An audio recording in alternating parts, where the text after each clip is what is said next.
अस्सलाम वालेकुम जी, मेरा नाम मारिज फारूक है। अदम एतमाद हुकूमत के ख़िलाफ़ अपोजिशन ने जमा करवा दी है। पाकिस्तान के सियासी कॉरिडोर्स में, पावर कॉरिडोर्स में हलचल मच चुकी है। पाकिस्तान एक बहुत ही इंटरेस्टिंग पॉलिटिकल मोड़ पे खड़ा है। हर एक की नज़रें अपोजिशन पे और गवर्नमेंट पे हैं। इमरान खान साहब जो हैं अपने इत्तेहादियों से जाके मिल रहे हैं। कल कराची के दौरे में उन्होंने एक बहुत धुआंधार ख़िताब किया और उनका ख़िताब जो था वो लोग काफ़ी उससे महजूज़ हुए, लेकिन उनके ख़िताब से ये भी महसूस हो रहा था कि शायद वो थोड़ा सा घबरा रहे हैं, क्योंकि हुकूमत जो है वो बहुत कमज़ोर बैसाखियों पे खड़ी है, बज़ाहिर ऐसा लगता है।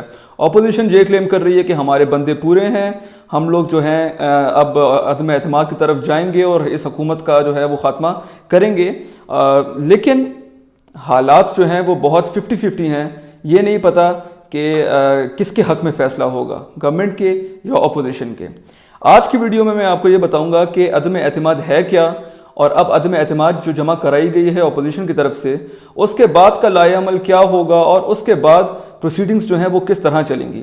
तो तहरीक अदम एतमाद या वोट ऑफ नो कॉन्फिडेंस तब पेश किया जाता है जब अपोजिशन को ये मालूम होता है और अपोजिशन ये क्लेम करती है कि हमारे नंबर्स जो हैं वो गवर्नमेंट के नंबर्स से ज़्यादा हैं और हम लोग गवर्नमेंट को ओवरथ्रो कर सकते हैं। तो अपोजिशन ये क्लेम कर रही है कि हमारे बंदे जो है वो 172 से ज़्यादा है, जो कि एक पावर नंबर है और मैजिकल नंबर है, और जो उस नंबर को अगर अपोजिशन क्रॉस करेगी तो अपोजिशन जो है गवर्नमेंट का खात्मा करने में कामयाब हो जाएगी। गवर्नमेंट ये क्लेम कर रही है कि हम लोगों के बंदे पूरे हैं और हम लोग जो है अपोजिशन को बआसानी शिकस्त दे देंगे। वोट ऑफ नो कॉन्फिडेंस में अपोजिशन का काम होता है कि वो अपने नंबर्स पूरे करें, ना कि गवर्नमेंट का। जब इमरान खान साहब ने वोट ऑफ कॉन्फिडेंस जो है वो लिया था तो उस वक्त इमरान खान साहब की हुकूमत का ये टास्क था कि उन्होंने नंबर्स किस तरह पूरे करने हैं। लेकिन इस सिचुएशन में वोट ऑफ नो कॉन्फिडेंस जो है अपोजिशन की तरफ से जमा करवाया गया है। तो अब हुकूमत का काम है, अपोजिशन का काम है कि हम लोगों ने अपने नंबर्स किस तरह पूरे करने हैं। अपोजिशन ने तहरीक अदम एतमाद जमा करवाई, उसके 14 डेज़ के अंदर स्पीकर के पास, स्पीकर का ये काम है, स्पीकर पे ये लागू होता है कि with in 14 days assembly session call किया जाए। असेंबली सेशन कॉल करने के बाद हुकूमत जो है वो, अपोजिशन जो है वो तहरीक अदम एतमाद पेश करेगी। तहरीक अदम एतमाद पेश करने के बाद पार्लियामेंट में बहस होगी, उसके बाद पार्लियामेंट में वोट होगा। स्पीकर के खिलाफ अगर अदम एतमाद ली जाती है तो वो सीक्रेट बैलेट से होता है, स्पीकर और जो डिप्टी स्पीकर हैं उनके खिलाफ।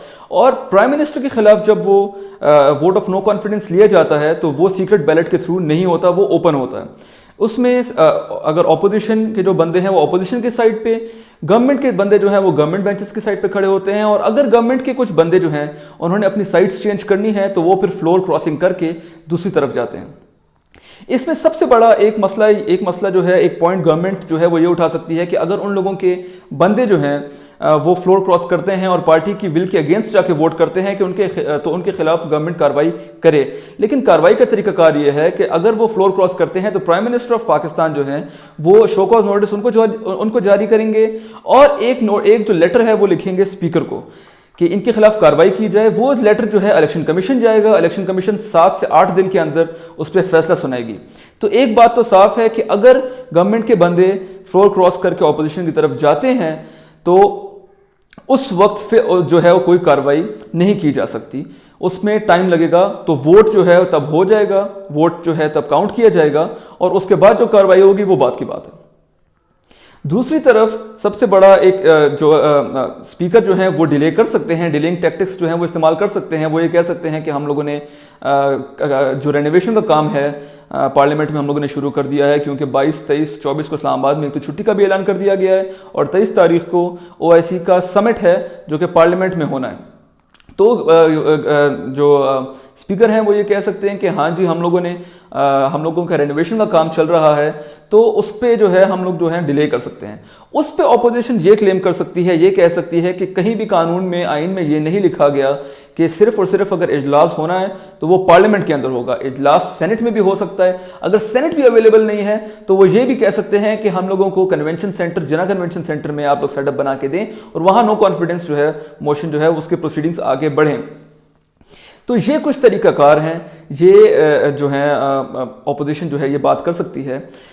व्हाट आई बिलीव इज कि कोई ऐसा अनकॉन्स्टिट्यूशनल काम जो है ना गवर्नमेंट को भी नहीं करना चाहिए और अपोजिशन को भी नहीं करना चाहिए।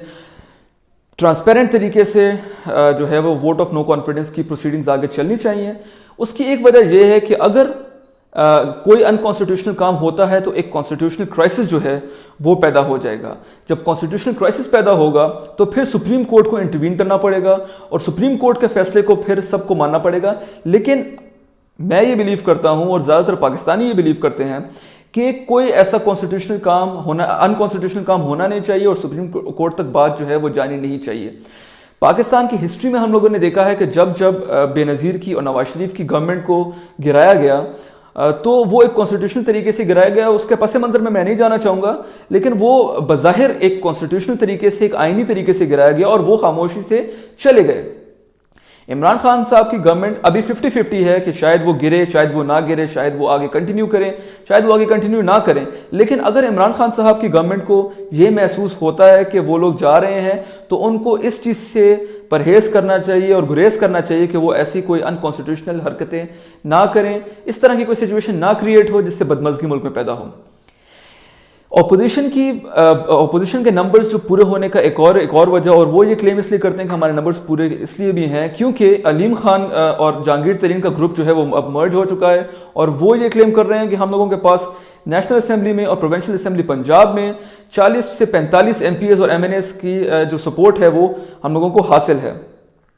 تو عمران خان صاحب کو ان کے اتحادی بھی یہی بات کر رہے ہیں, پرویز الہی صاحب نے بھی یہ بات کی, اور اندر کی بات میں آپ کو بتانا چاہوں تو وہ یہ بات انہوں نے کی ہے کہ آپ اپنے اتحادیوں کی جو فکر نہ کریں, آپ اپنے پارٹی کے اندر اپنے ایم این ایز کو گارڈ کریں.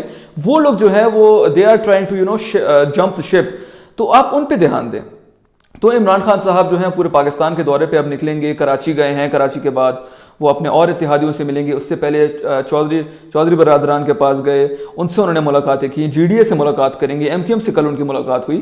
تو اپوزیشن کا کام بھی جاری ہے. عمران خان صاحب بھی جو ہیں وہ اپنے کراچی کے ٹور پہ وہ ہیں اور وہاں جا کے وہ کوششیں کر رہے ہیں اور معلوم کرنے کی کوشش کر رہے ہیں کہ آیا اتحادی ان کے ساتھ ہوں گے یا نہیں.